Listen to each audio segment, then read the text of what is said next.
Let's talk for a moment about that. There were times when people thought that you were the deputy governor as Jerry's chief of staff.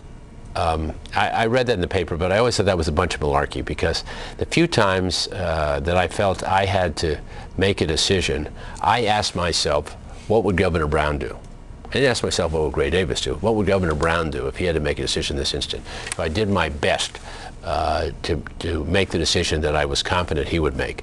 99%, 99 out of 100 times I was able to call him and check with him in advance. So one or two times I didn't.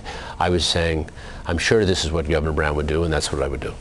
I think it was remarkable, too, that in this case, with a governor who did delegate quite a bit, but kept a pretty close eye on what he was done with what he delegated. Sure. It said a lot about the degree of confidence that he had in you, that you did understand what he would want. Well, I think he had a confidence in lots of people working for him, but I learned a lesson there about leadership. In the beginning, he kept us all in a very short rein, and he did that so we'd understand how he thought, what his process was, what his objectives were. After 2 or 3 years, he was pretty confident we knew the drill and we knew what he was trying to achieve. So it's not just hire someone and let them do what they want. It's after those people understand your agenda and you're confident that they know what your goals are, then you let them go and they'll basically do the right thing. How much of that was a learning process for you that you carried over into your own elective offices? Oh, entirely. I mean, I went from being just sort of obliterated from the earth by Jess Unruh to a very significant position as chief of staff to the governor of California. I mean, it was sheer luck and circumstances. I didn't deserve it, but I used it as an opportunity to serve the people of the state and to learn a great deal about government. What do you think was the most important early lesson that you learned about government in Sacramento? Well, I learned an awful lot of lessons, but first you have to be prepared for the unexpected. I remember my predecessor, who worked for Ronald Reagan, said once a month they sat in a room and the Office of Emergency Services would come in and game out some scenario. School children would be kidnapped, bridges would be collapsed, terrorists would take over the Capitol, and you'd have to develop a strategy to deal with that scenario. And even though the exact circumstances that we confronted in those 7 years weren't precisely the scenarios that we practiced, a lot of those skills were honed in those meetings. So that's one thing I learned. Another thing I learned is that in other words, one thing I learned is you have to prepare for the unexpected. You can't just wing it on instincts. You have to have a few ideas in the drawer so that you can rally people and you have a plan you can pull out and provide leadership. Another thing I learned is that just because you sign a bill doesn't mean anything changes in the real world. And I'll never forget a bill Jerry Brown signed providing some health benefits to seniors. And we were going around to cocktail parties saying, isn't this a great thing we did? And about a year later, I called up the director of the Department of Health Services, who never even heard of the bill. So obviously nothing had happened in the real world. And that was very instructive to me, because when I subsequently became governor, I really followed through with our department heads and with town hall meetings to make sure ideas that we signed into law were actually helping people as originally intended.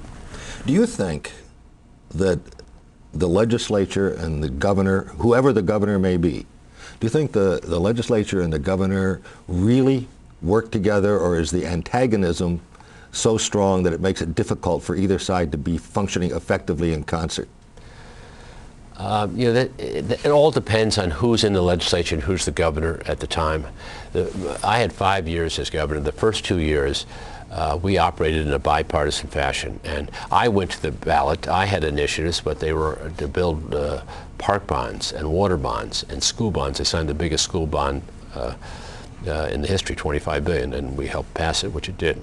I also was proud to help out local school districts, which had to match state bond money to get any, but their vote threshold was 2/3. So we've got an initiative passed to reduce that threshold to 55%, and like $19 billion in local bond issues have passed, which means schools can be built in their areas as well. Why is that important? Because the one reform we all know works is smaller class sizes. You can't do that without more classrooms.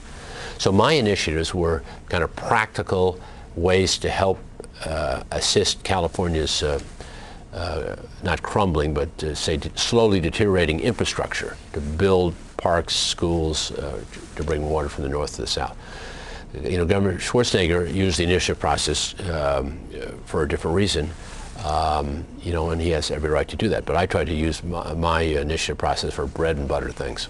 Well, do you think that, because people talk a lot about how the legislature and the governor, whomever he may be, are at loggerheads so much, probably more so when the legislature is controlled by one party and the governorship by another.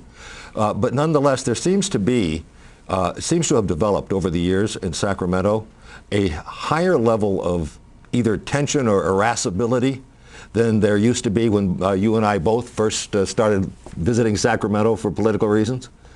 Well, I think there are a lot of reasons. I agree that's happened. I think there are a lot of explanations for it. One is term limits for people out of there in a blink of an eye. And so they don't have time to be patient and realize that their day in the sun will come. They have 6 years in the assembly, and then they have to be doing something else. One is sort of the advent of the internet and talk radio. I mean, the immediacy of news. And another reason is that many legislators are more ideologically driven than they were back in the 70s and early 80s. There were a lot of practical people that all got together on school bonds and building roads and building dams and doing the things you have to do for all the people of the state. Now, you know, there's a lot of extremists on both sides of the political equation, on the left in the Democratic Party and on the right in the Republican Party, that pulls people to the extremes. And finally, we've gone from a situation where maybe 5 or 6% of the electorate was declined to state. Now it's 18.6% as of a couple days ago. And so what's left are the kind of Democrats get skewed to the left and Republicans get skewed to the right. The conservative Democrats and the moderate Republicans all went to the decline to state. So the parties reward people who have extremist views. All that creates tension and irascibility in Sacramento, and that's all changed pretty dramatically over the last 20 years.